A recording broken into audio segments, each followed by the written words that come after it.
Hey everybody, today I am Allie Vasquez. This is Matt Chance with Community Settlements. And Amy Wolf with Direct Mortgage Loans. Today we have the trifecta of expertise discussing what happens in these COVID economic times if you feel like maybe you might need to fall behind on your mortgage. Now, that's like the kiss of death. Everybody thinks it's terrible, but now people are saying, oh, I can do it because COVID. But you really need to think about the risks, think about the rewards, and know that they're gonna get their money somehow. So let's first talk about, let's say you're like, okay, I'm starting to feel the crunch. What should I do? Amy? All right, so right now there's been, actually for the past year, you've probably been maybe getting some phone calls from your mortgage company or notices from them saying that you can go ahead and file for forbearance to miss some payments due to COVID. So that is one of the options out there, is actually to put your mortgage into forbearance. However, that comes with its own issues. So in the very beginning, we told everybody not to do the forbearance because we didn't know what was going to happen. Then we found out that if you put your house into forbearance, that after it comes out and your loan is modified, that then you need to make 3 on-time payments to qualify for like a refinance or another purchase. More recently, we have found that a lot of the lenders are actually filing claims for that forbearance for the mortgage payments that you missed. So, you may have a $14,000, $15,000 claim that is put against your house, and that is a second lien on your home in addition to your mortgage. That then could cause issues down the road in that no longer do you have just one mortgage. So instead of doing a rate and term refinance, many times if you're trying to move from one program to another, it's going to be considered a cash out refinance. So Amy's saying that, now instead of, we have that one loan, now all of a sudden they're saying, okay, well, the money that you didn't pay, now I'm going to come back and get it, and I'm going to file a claim, which makes it look like 2 mortgages.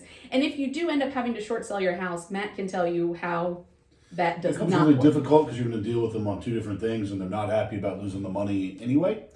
So it becomes really hard once there's a second lien. So one of the things we can do is help pull title before you decide to sell that, so we can track down whether there's 2 liens or not, because not all the lenders do that. Yep.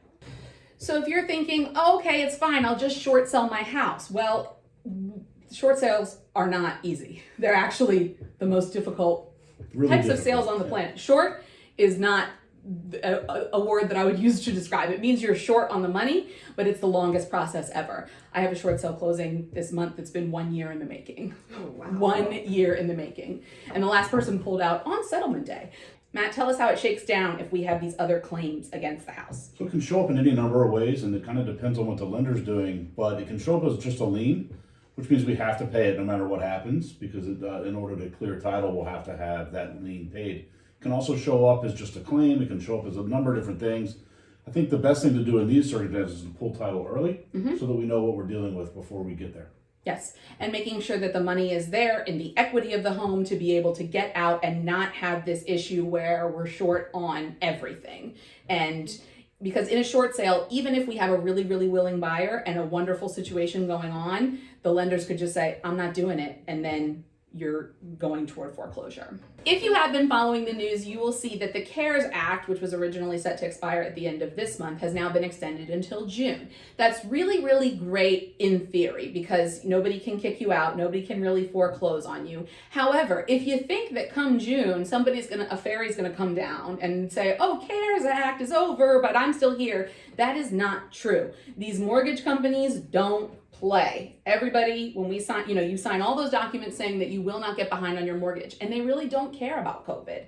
You will have to bring that money somehow, some way, and it's probably not going to be pleasant. So therefore, that's definitely why we're thinking between now and the summer is the time to sell. Number one, I don't know if you've heard, but there is no inventory in the housing market. Am I right or am I right? No houses. There is a major shortage. We have so many people out looking for houses, and now is a great time to sell because they will hop off the market. Yes, we have, and especially because people have been in their houses for a year and they've been so displeased with their current living situation.